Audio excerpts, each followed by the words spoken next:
এতগুলো রসগোল্লা খেতে গিয়ে কিন্তু বেশ চাপে পড়ে গিয়েছিলাম। Hello everyone, welcome to my new mini blog. তো এটা ছিল পুনুর শ্বশুরবাড়ি যাওয়ার পরের দিন, মানে রিসেপশন পার্টি বা বৌভাত। এদিন কিন্তু ঘুম থেকে একটু দেরি করে উঠেছিলাম, আর উঠেই ফ্রেশ হয়ে চাটা খেয়ে নিয়েছিলাম, আর দুপুরবেলায় তাড়াতাড়ি ভাত টাত খেয়ে নিয়ে রেডি হতে শুরু করে দিয়েছিলাম। আর এখানে প্রথমে আমি হেয়ার স্টাইল করে রেখেছিলাম, আর তার পাশাপাশি যারা যারা আমার কাছে সাজতে চেয়েছিল তাদের যতটুকু সম্ভব হয়েছে আমি সাজিয়ে দেওয়ার চেষ্টা করেছি। তারপর আমিও রেডি হয়ে চলে গিয়েছিলাম কিন্তু বুনুর শ্বশুরবাড়িতে। আর গিয়েই প্রথমেই কিন্তু বুনুর সাথে দেখা করতে চলে গিয়েছিলাম।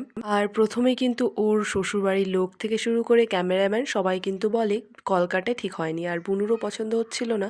তাই গিয়ে প্রথমেই কলকা করে দিয়েছি, আর তারপর কিন্তু চলে গিয়েছিলাম টিফিন নিতে। আর টিফিনটা কিন্তু অনেক ভয়ে ভয়ে নিচ্ছিলাম, কারণ বিয়ের পরের দিন কিন্তু আমি আমার বিয়াইদের ঠকিয়েছিলাম নুন চা খাইয়ে। তাই ভাবছিলাম আমাকেও যদি ঠকায়। তো না, সেরম কিছু হয়নি। তারপর টিফিন নিয়ে চলে গিয়েছিলাম কফি স্টলে। প্রথমে গিয়ে কফি খেয়ে নিই, তারপর কিন্তু সবাই মিলে ডান্স করতে আরম্ভ করি। আর এত নাচানাচির পর কিন্তু ঘেমে নিয়ে একেবারে অবস্থা খারাপ হয়ে যায়। তারপর কিন্তু এখানে বুনু আমাদের সবাইকে ফুচকা খাইয়ে দিচ্ছিল, পিউ বুনু।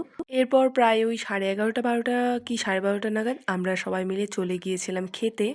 আর এখানে খেতে বসেও কিন্তু বরকনের মধ্যে খুনসুটি আর ঝগড়া চলছিল। সবই ঠিক ছিল, কিন্তু খাওয়ার সব শেষে পড়ে যায় আমি মহা বিপত্তিতে। আর বিপত্তিটা হলো এই যে খাবার শেষে কিন্তু আমার পাশে এসে আমার বেয়াই দাঁড়িয়েছিল, আর আমাকে অনেকগুলো মিষ্টি দিয়েছিল, যেটা আমি কিন্তু শেষ করতে পারিনি। এই মুহূর্তে আমার কিছুই করার ছিল না, তাই নষ্ট করতে বাধ্য হয়েছি। আজকে এই পর্যন্তই, দেখা হচ্ছে।